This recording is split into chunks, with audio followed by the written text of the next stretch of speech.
संस्थापक लिखिएगा पुष्यभूति,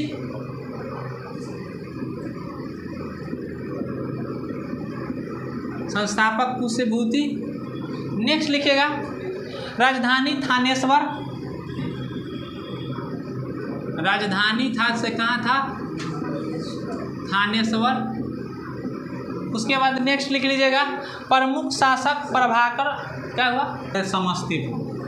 नहीं इसमें विवगंता नहीं डाली, संस्थापक पूछना था, आप ही को लेट होगा, 4-5 बज जाएगा तो हमको ना कहेगा। संस्थापक पुष्यभूति और राजधानी कौन, थानेश्वर लिखिएगा। प्रमुख शासक प्रभाकर वर्धन, प्रमुख शासक प्रभाकर वर्धन, प्रभाकर वर्धन। नेक्स्ट लिखिएगा प्रभाकर वर्धन का विवाह यशोमती से हुआ तथा इनके 3 संतान थे जिसमें 2 पुत्र और 1 पुत्री थी। प्रभाकर वर्धन का विवाह किससे हुआ, कौन गिल विवाह यशोमती, तो सुमन गिल का था, यशोमन गिल, यशोमती।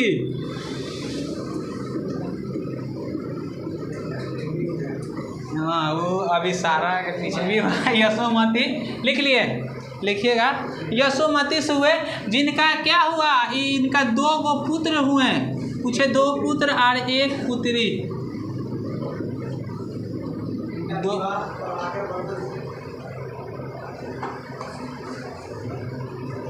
क्या किया कि इन्हें जो प्रभाकर वर्धन थे, कारण क्या था कि प्रभाकर वर्धन प्रमुख शासक क्यों कहलाए, तब प्रमुख शासक इसीलिए कहलाए कि उस समय से पहले तो क्या हो रहा था, तो हमेशा किसकी हो रही थी, हुनों का आक्रमण हो रहा था ना। तो प्रभाकर वर्धन ने ही क्या किया, हुनों के आक्रमण को रोक दिया, और हुनों के आक्रमण को रोक करके इस पुष्यभूति वंश का क्या कर दिया, अस्थायी स्थापना कर दी। और इसी अस्थायी स्थापना करने के लिए प्रभाकर वर्धन को प्रमुख शासक की दर्जा दी गई।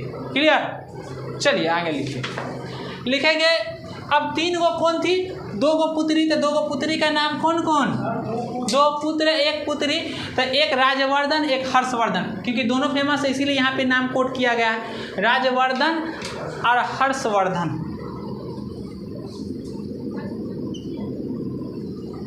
और एक है हर्षवर्धन, बड़ा भाई राजवर्धन, छोटा हर्षवर्धन, और पुत्री कौन है, राजश्री।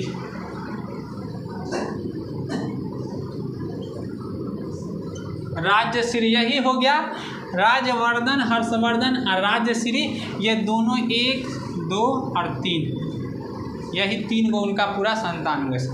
राजश्री का विवाह कन्नौज के मोखरी वंश के राजा गिरिवर्मा के साथ हुआ था।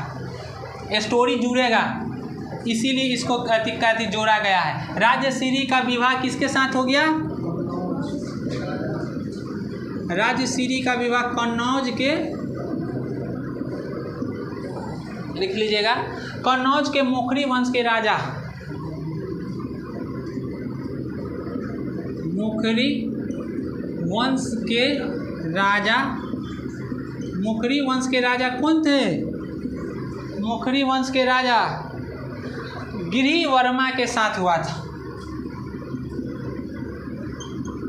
गिरिवर्मा के साथ। किसके साथ हुआ, तो जो इसका हुआ था, किसका, प्रभाकर वर्धन का शादी किससे, यशोमती के 2 पुत्र राजवर्धन हर्षवर्धन, पुत्री राजश्री, राजश्री का शादी हुआ किसके साथ, कन्नौज के मोखरी वंश के राजा कौन थे, गिरिवर्मा के साथ शादी हो गया। अब मालवा के शासक देवगुप्त ने गिरिवर्मा को हत्या कर दी और राजश्री को बंदी बना लिया। अब इसके लड़ाई के लिए कौन जाएगा, अपनी बहन को बचाने के लिए राजवर्धन खत्म हो जाएगा, फिर शासक बनेगा हर्षवर्धन उसको मार देगा और अपनी बहन को बचा के लिया। समझ गए, तो इसीलिए कहानी बनी है यहाँ तक। क्लियर है ना, चलिए अब इसको तो लिखते चलेंगे, चलिए यहाँ तक आगे। तो यही हो गया पुत्री राजश्री का कौन हो गया, कन्नौज के मोखरी वंश के राजा गिरिवर्मा के साथ विवाह हो गई, और उसको गिरिवर्मा, मालवा के शासक कौन थे, देवगुप्त, मालवा के शासक देवगुप्त, मालवा के शासक कौन थे? देवगुप्त। और देवगुप्त तो क्या कर दिया? गिरिवर्मा की हत्या कर दी। और गिरिवर्मा कहाँ है? कन्नौज के मोखरी वंश के राजा है। सब राजा हमेशा राजीय वंश में करता है, दूसरा से शादी नहीं कर रहा है, क्लियर रखे। कहूँ न कहूँ के राजकुमारी है, राजकुमार है। तो कहाँ के किया विवाह? कन्नौज के मोखरी वंश के राजा गिरिवर्मा। तो अब कन्नौज को क्षेत्र को ये अपनाने के लिए क्या कर दी कि उसका जो बनोई था कौन? साला हुआ, साला ना हुआ, साला इसका राजवर्धन के हर्षवर्धन के बनोई हो गए। वो कौन? देवगुप्त, मालवा के शासक गिरिवर्मा, ठीक है। और गिरिवर्मा को पुनः अटैक किए कन्नौज पर। मालवा के शासक देवगुप्त और गिरिवर्मा की हत्या कर दी। यहाँ पर से लिख लीजिए, गिरिवर्मा की हत्या कर दी। गिरिवर्मा की हत्या कर दिए और राजश्री को बंदी बना लिया। कहा रे बकलोल, हत्या किया था क्या? इसको तो छोड़ देता, महिला को तो छोड़ देता। अभी उसको 2 भाई जिंदा है और जिंदा रहते हुए बकस देगा। उसी के चलते हुआ राजा, साम्राज्य के चलते हुआ, उसके चलते नहीं हुआ है, साम्राज्य के लिए हुआ है।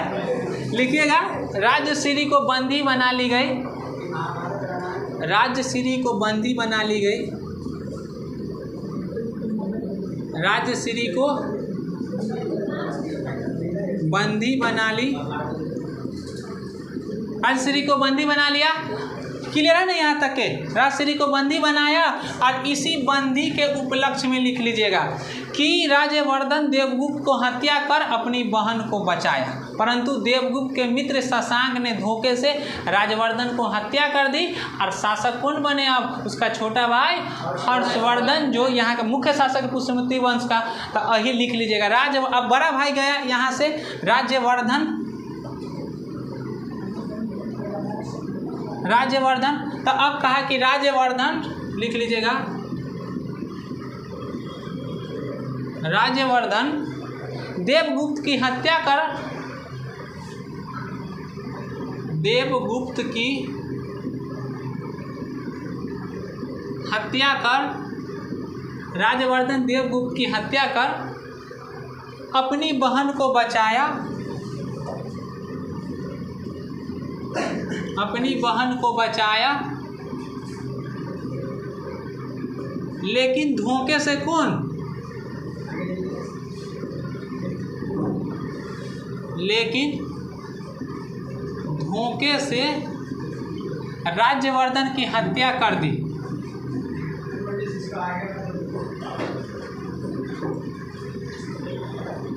राज्यवर्धन की हत्या कर दी। कौन राज्यवर्धन की हत्या कर दी? शशांक ने धोखे से राज्यवर्धन की हत्या कर दी। शशांक किसने कर दिया?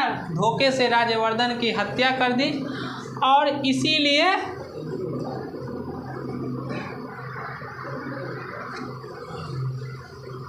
कौन शशांक है ये जानते हैं ना? शशांक किसको मानने वाला था? शैव धर्म को मानने वाला था, जिसने बोधि वृक्ष को कटवाए थे। यही ना शशांक? वही शशांक है। सब लिख लिए यहाँ तक? क्लियर हो गया ना? उसके बाद हर्षवर्धन 606 ईस्वी में क्या राजा बना, जबकि 16 वर्ष में हर्षवर्धन किसको कर दिया? तो शशांक को पराजित कर दी और जाकर कन्नौज को जीता और अपनी बहन को भी बचा लिया।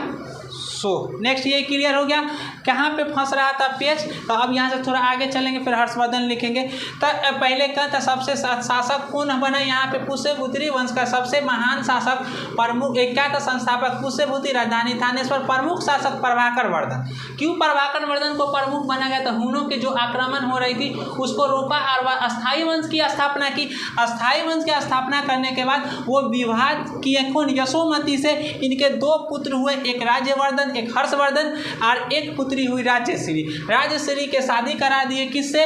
तो क्या थी? कहाँ से? कन्नौज के मोखरी वंश के राजा गिरिवर्मा के साथ शादी करवा दिए। और इसके शादी करने के बाद क्या किया, मालवा के शासक देवगुप्त थे, वो गिरिवर्मा को क्या कर दी, हत्या कर दी। हत्या करने के बाद उनकी बहन को क्या, राजश्री को बंदी बना लिए। और राजश्री को बंदी बनाने के बाद क्या कर लिए कि राजवर्धन गया उसको बचाने के लिए, और कि देवगुप्त को हत्या कर ली, लेकिन वो अपनी बहन को बचाया। लेकिन धोखे से राजवर्धन को कौन हत्या कर देता है, शशांक। और इस फिर शशांक, उसकी बहन वहीं रह गई, तो उसका भी एक भाई बचा हुआ है, कौन, हर्षवर्धन। हर्षवर्धन फिर गया और किस पे हमला किया, शशांक पे। और शशांक को पराजित करके अब अपनी बहन को बचा लिया। समझ गए, यहाँ तक क्लियर हो गया।